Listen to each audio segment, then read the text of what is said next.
ಎಲ್ಲರಿಗೂ ಶ್ರೀ ಸತ್ಯದರ್ಶನ ವಾಹಿನಿಗೆ ಸ್ವಾಗತ ಸುಸ್ವಾಗತ. ಪ್ರಿಯ ವೀಕ್ಷಕರೇ, ಇಂದು ನಿಮ್ಮನ್ನು ಅದ್ಭುತವಾದ ನವಗ್ರಹ ಕ್ಷೇತ್ರಕ್ಕೆ ಕರೆದುಕೊಂಡು ಹೋಗುತ್ತಿದ್ದೇನೆ. ಈ ಕ್ಷೇತ್ರದಲ್ಲಿ ಗ್ರಹಗಳಿಗೆ ಸಂಬಂಧಪಟ್ಟ ದೋಷ ಪ್ರಕೋಪವನ್ನು ಕಳೆದುಕೊಳ್ಳುವುದು ಹೇಗೆನ್ನುವುದನ್ನು ತಿಳಿಯೋಣ ಬನ್ನಿ. ಮೊದಲನೆಯದಾಗಿ ಸೂರ್ಯಗ್ರಹ. ಸೂರ್ಯನು ಸಿಂಹರಾಶಿಯ ಅಧಿಪತಿ ಮತ್ತು ಗ್ರಹಗಳ ರಾಜ ಸೂರ್ಯನಾಗಿದ್ದಾನೆ. ಸೂರ್ಯನ ವೃಕ್ಷ ಬಿಳಿ ಎಕ್ಕ ಆಗಿರುತ್ತದೆ. ಇವನ ಧಾನ್ಯ ಗೋಧಿ. ಇವನ ಪುಷ್ಪ ಕೆಂಪು ತಾವರೆಯಾಗಿರುತ್ತದೆ. ನೈವೇದ್ಯ ಗೋಧಿಯಿಂದ ಮಾಡಿದ ಪಾಯಸವಾಗಿದ್ದು, ಇವನ ಅಧಿದೇವತೆ ಶಿವಪರಮಾತ್ಮ ಅಥವಾ ಅಗ್ನಿದೇವನಾಗಿರುತ್ತಾನೆ. ನಿಮಗೆ ಸೂರ್ಯನು ದೋಷಕಾರಕನಾಗಿದ್ದರೆ ಸೂರ್ಯ ಮತ್ತು ಅವನ ವೃಕ್ಷವಾದ ಎಕ್ಕವನ್ನು ಒಂದೇ ಕಡೆ ಪ್ರತಿಷ್ಠಾಪಿಸಿರುವ ಕಡೆ ಹೋಗಿ ಅಲ್ಲಿ ಸೂರ್ಯ ಮತ್ತು ಅವನ ವೃಕ್ಷವನ್ನು ಬಿಳಿ ತಾವರೆ ಹೂಗಳಿಂದ ಪೂಜಿಸಿ ಗೋಧಿ ಪಾಯಸವನ್ನು ನೈವೇದ್ಯ ಮಾಡಿ ಗೋಧಿಯನ್ನು ದಾನ ಮಾಡಬೇಕು. ಸೂರ್ಯ ಮತ್ತು ಅವನ ವೃಕ್ಷ ಒಂದೇ ಕಡೆ ಸಿಗದಿದ್ದರೆ ಸೂರ್ಯದೇವನ ಅಧಿದೇವತೆಯಾದ ಶಿವಪರಮಾತ್ಮನನ್ನು ಭಾನುವಾರಗಳಲ್ಲಿ ಬಿಳಿ ತಾವರೆ ಅಥವಾ ಬಿಳಿ ಎಕ್ಕದ ಹೂವಿನಿಂದ ಪೂಜಿಸಿ ಗೋಧಿ ಪಾಯಸವನ್ನು ನೈವೇದ್ಯವನ್ನಾಗಿ ಅರ್ಪಿಸಿ ಗೋಧಿಯನ್ನು ದಾನ ಮಾಡಿದರೆ ಸೂರ್ಯದೋಷ ಪ್ರಕೋಪವು ಪರಿಹಾರವಾಗುತ್ತದೆ ಎಂದು ವೈದಿಕ ಜ್ಯೋತಿಷ್ಯಶಾಸ್ತ್ರ ಮತ್ತು ಕೆಲವು ಪುರಾಣಗಳಿಂದ ತಿಳಿದುಬರುತ್ತದೆ. ಎರಡನೆಯದಾಗಿ ಚಂದ್ರಗ್ರಹ. ಕಟಕ ರಾಶಿಯ ಅಧಿಪತಿ ಮತ್ತು ಗ್ರಹಗಳ ರಾಣಿ ಚಂದ್ರನಾಗಿದ್ದಾನೆ. ಚಂದ್ರನ ವೃಕ್ಷ ಪಲಾಶ, ಮುಳ್ಳು ಮುತ್ತುಗ. ಇವನ ಧಾನ್ಯ ಭತ್ತ ಅಥವಾ ಅಕ್ಕಿ. ಚಂದ್ರನ ಪುಷ್ಪ ಬಿಳಿಯ ತಾವರೆಯಾಗಿರುತ್ತದೆ. ನೈವೇದ್ಯ ಬೆಲ್ಲದ ಅನ್ನ ಅಥವಾ ಗಂಜಿ ಬಸಿಯದ ಅನ್ನವಾಗಿರುತ್ತದೆ. ಇವನ ಅಧಿದೇವತೆ ಪಾರ್ವತೀ ದೇವಿ ಅಥವಾ ಜಲದೇವತೆಯಾಗಿರುತ್ತದೆ. ನಿಮಗೆ ಚಂದ್ರನು ದೋಷಕಾರಕನಾಗಿದ್ದರೆ ಚಂದ್ರ ಮತ್ತು ಅವನ ವೃಕ್ಷ ಪಲಾಶವನ್ನು ಒಂದೇ ಕಡೆ ಪ್ರತಿಷ್ಠಾಪಿಸಿರುವ ಕಡೆ ಹೋಗಿ ಚಂದ್ರ ಮತ್ತು ಅವನ ವೃಕ್ಷವನ್ನು ಬಿಳಿಯ ತಾವರೆ ಹೂಗಳಿಂದ ಪೂಜಿಸಿ ಬೆಲ್ಲದನ್ನವನ್ನು ನೈವೇದ್ಯ ಮಾಡಿ ಅಕ್ಕಿಯನ್ನು ದಾನ ಮಾಡಿರಿ.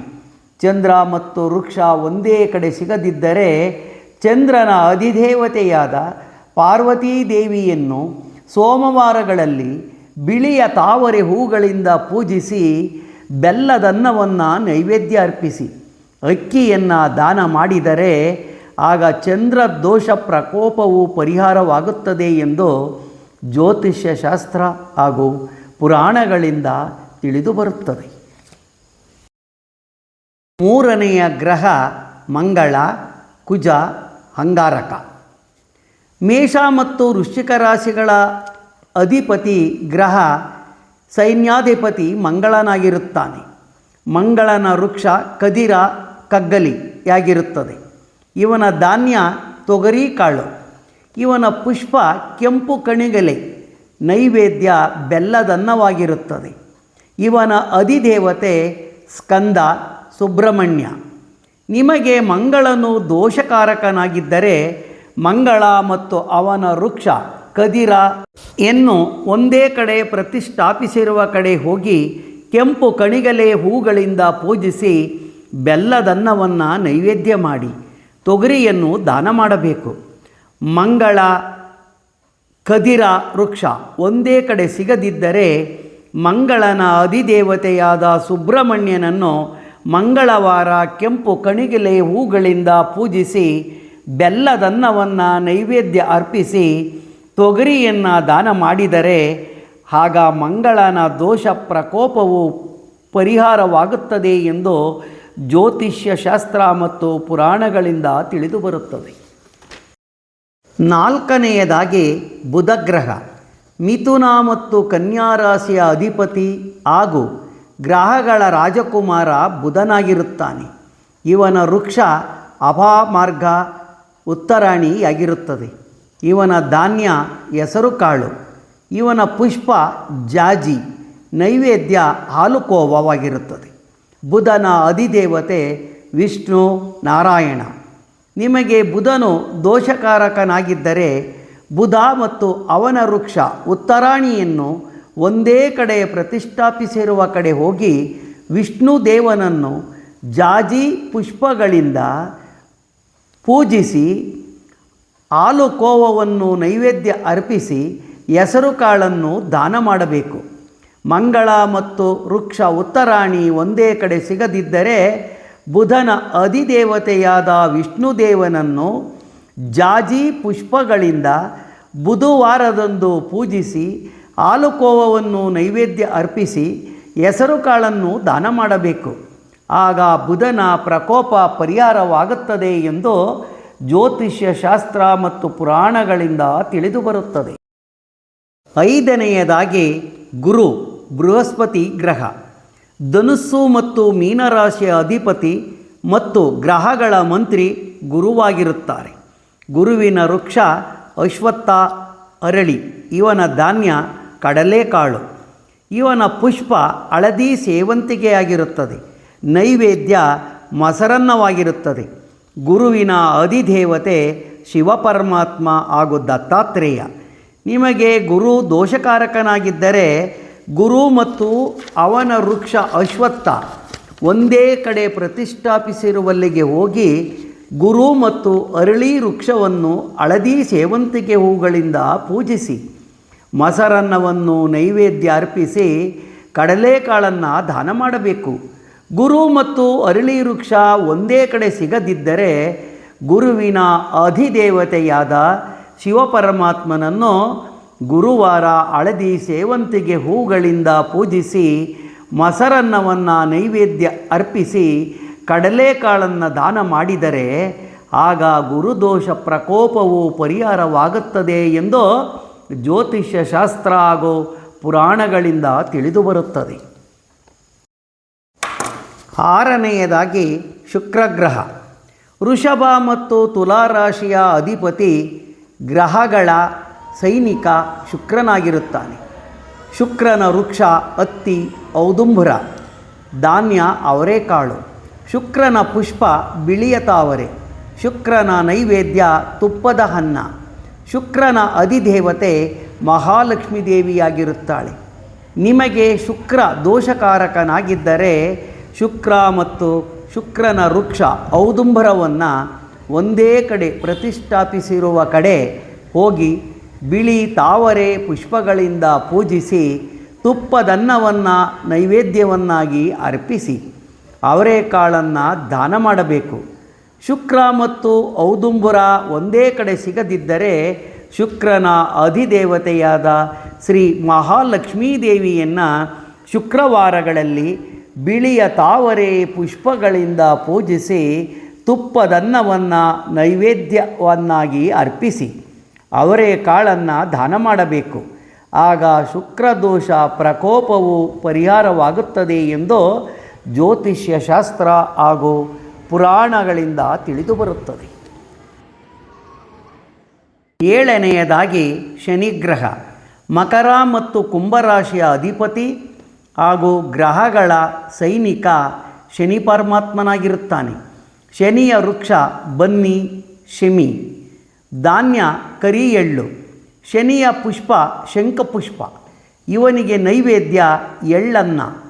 ಇವನ ಅಧಿದೇವತೆ ಬ್ರಹ್ಮ ಶಿವಪರಮಾತ್ಮ. ನಿಮಗೆ ಶನಿಯು ದೋಷಕಾರಕನಾಗಿದ್ದರೆ ಶನಿ ಮತ್ತು ಅವನ ವೃಕ್ಷ ಬನ್ನಿಯನ್ನು ಒಂದೇ ಕಡೆ ಪ್ರತಿಷ್ಠಾಪಿಸಿರುವಲ್ಲಿಗೆ ಹೋಗಿ ಶಂಖ ಪುಷ್ಪಗಳಿಂದ ಪೂಜಿಸಿ ಎಳ್ಳನ್ನವನ್ನು ನೈವೇದ್ಯವನ್ನಾಗಿ ಅರ್ಪಿಸಿ ಎಳ್ಳನ್ನು ದಾನ ಮಾಡಿ. ಶನಿ ಪರಮಾತ್ಮ ಮತ್ತು ಶನಿಯ ವೃಕ್ಷ ಒಂದೇ ಕಡೆ ಸಿಗದಿದ್ದರೆ ಶನಿದೇವನ ಅಧಿಪತಿಯಾದಂಥ ಶಿವಪರಮಾತ್ಮನನ್ನು ಶನಿವಾರಗಳಲ್ಲಿ ಶಂಖಪುಷ್ಪಗಳಿಂದ ಪೂಜಿಸಿ ಎಳ್ಳನ್ನವನ್ನು ನೈವೇದ್ಯವನ್ನಾಗಿ ಅರ್ಪಿಸಿ ಕರಿಯ ಎಳ್ಳನ್ನು ದಾನ ಮಾಡಿದರೆ ಶನಿಯ ಪ್ರಕೋಪ ದೋಷವು ಪರಿಹಾರವಾಗುತ್ತದೆ ಎಂದು ಜ್ಯೋತಿಷ್ಯ ಶಾಸ್ತ್ರ ಹಾಗೂ ಪುರಾಣಗಳಿಂದ ತಿಳಿದುಬರುತ್ತದೆ. ಎಂಟನೆಯದಾಗಿ ರಾಹುಗ್ರಹ. ರಾಹು ಛಾಯಾಗ್ರಹವಾಗಿರುವುದರಿಂದ ರಾಶಿಯ ಅಧಿಪತ್ಯವಾಗಲಿ ಗ್ರಹಾಧಿಪತ್ಯವಾಗಲಿ ಹೊಂದಿರುವುದಿಲ್ಲ. ರಾಹುವಿನ ವೃಕ್ಷ ಗರಿಕೆ ಕರಿಕೆಯಾಗಿರುತ್ತದೆ. ರಾಹುವಿನ ಧಾನ್ಯ ಉದ್ದಿನಕಾಳು, ಪುಷ್ಪ ಮಂದಾರ, ನೈವೇದ್ಯ ಉದ್ದಿನ ಅನ್ನ. ಇವನ ಅಧಿದೇವತೆ ಕಾಳಿಕಾದೇವಿ. ನಿಮಗೆ ರಾಹು ದೋಷಪೂರಿತನಾಗಿದ್ದರೆ ರಾಹು ಮತ್ತು ವೃಕ್ಷ ಗರಿಕೆ ಒಂದೇ ಕಡೆ ಪ್ರತಿಷ್ಠಾಪಿಸಿರುವಲ್ಲಿಗೆ ಹೋಗಿ ಮಂದಾರ ಹೂಗಳಿಂದ ಪೂಜಿಸಿ, ಉದ್ದಿನನ್ನವನ್ನು ನೈವೇದ್ಯ ಅರ್ಪಿಸಿ, ಉದ್ದಿನ ಕಾಳನ್ನು ದಾನ ಮಾಡಬೇಕು. ರಾಹು ಮತ್ತು ವೃಕ್ಷ ಗರಿಕೆ ಒಂದೇ ಕಡೆ ಸಿಗದಿದ್ದರೆ ರಾಹುವಿನ ಅಧಿದೇವತೆಯಾದ ಶ್ರೀ ಕಾಳಿಕಾದೇವಿಯನ್ನು ಮಂದಾರ ಪುಷ್ಪಗಳಿಂದ ಶನಿವಾರದಂದು ಪೂಜಿಸಿ, ಉದ್ದಿನನ್ನವನ್ನು ನೈವೇದ್ಯ ಅರ್ಪಿಸಿ, ಉದ್ದನ್ನು ದಾನವನ್ನಾಗಿ ಮಾಡಿ. ಆಗ ರಾಹು ದೋಷ ಪ್ರಕೋಪವು ಪರಿಹಾರವಾಗುತ್ತದೆ ಎಂದು ಜ್ಯೋತಿಷ್ಯ ಶಾಸ್ತ್ರ ಹಾಗೂ ಪುರಾಣಗಳಿಂದ ತಿಳಿದುಬರುತ್ತದೆ. 9ನೆಯದಾಗಿ ಕೇತುಗ್ರಹ. ಕೇತು ಛಾಯಾಗ್ರಹವಾಗಿರುವುದರಿಂದ ಯಾವುದೇ ರಾಶಿಯ ಅಧಿಪತ್ಯವಾಗಲಿ ಗ್ರಹಾಧಿಪತ್ಯವಾಗಲಿ ಇರುವುದಿಲ್ಲ. ಕೇತುವಿನ ವೃಕ್ಷ ದರ್ಬೆ ಕುಶವಾಗಿರುತ್ತದೆ. ಕೇತುವಿನ ಧಾನ್ಯ ಹುರುಳಿಕಾಳು.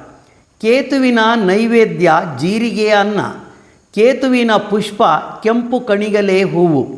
ಕೇತುವಿನ ಅಧಿದೇವತೆ ಗಣಪತಿ.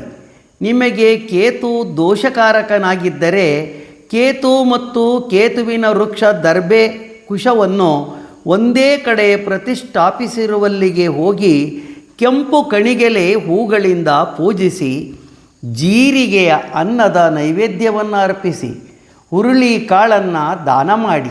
ಕೇತು ಮತ್ತು ಕೇತುವಿನ ವೃಕ್ಷ ದರ್ಬೆ ಒಂದೇ ಕಡೆ ನಿಮಗೆ ಸಿಗದಿದ್ದರೆ ಕೇತುವಿನ ಅಧಿದೇವತೆಯಾದ ಗಣಪತಿಯನ್ನು ಮಂಗಳವಾರಗಳಲ್ಲಿ ಕೆಂಪು ಕಣಿಗೆಲೆ ಹೂಗಳಿಂದ ಪೂಜಿಸಿ, ಜೀರಿಗೆಯ ಅನ್ನವನ್ನು ನೈವೇದ್ಯವನ್ನಾಗಿ ಅರ್ಪಿಸಿ, ಹುರುಳಿಕಾಳನ್ನು ದಾನ ಮಾಡಬೇಕು. ಆಗ ಕೇತು ದೋಷ ಪ್ರಕೋಪವು ಪರಿಹಾರವಾಗುತ್ತದೆ ಎಂದು ಜ್ಯೋತಿಷ್ಯ ಶಾಸ್ತ್ರ ಹಾಗೂ ಪುರಾಣಗಳಿಂದ ತಿಳಿದುಬರುತ್ತದೆ. ಪ್ರಿಯ ವೀಕ್ಷಕರೇ, ಈ ಕ್ಷೇತ್ರವಿರುವುದಾದರೂ ಎಲ್ಲಿ ಎಂದರೆ ಅರಮನೆಯ ನಗರಿ ಮೈಸೂರು ನಗರದ ಹೆಬ್ಬಾಳ್ ಮೊದಲ ಹಂತದಲ್ಲಿರುತ್ತದೆ. ಎಲ್ಲರಿಗೂ ಧನ್ಯವಾದಗಳು. ನೀವಿನ್ನು ನಮ್ಮ ವಾಹಿನಿಗೆ ಚಂದಾದಾರರಾಗಿಲ್ಲದಿದ್ದರೆ ಚಂದಾದಾರರಾಗಿ. ಧನ್ಯವಾದಗಳು.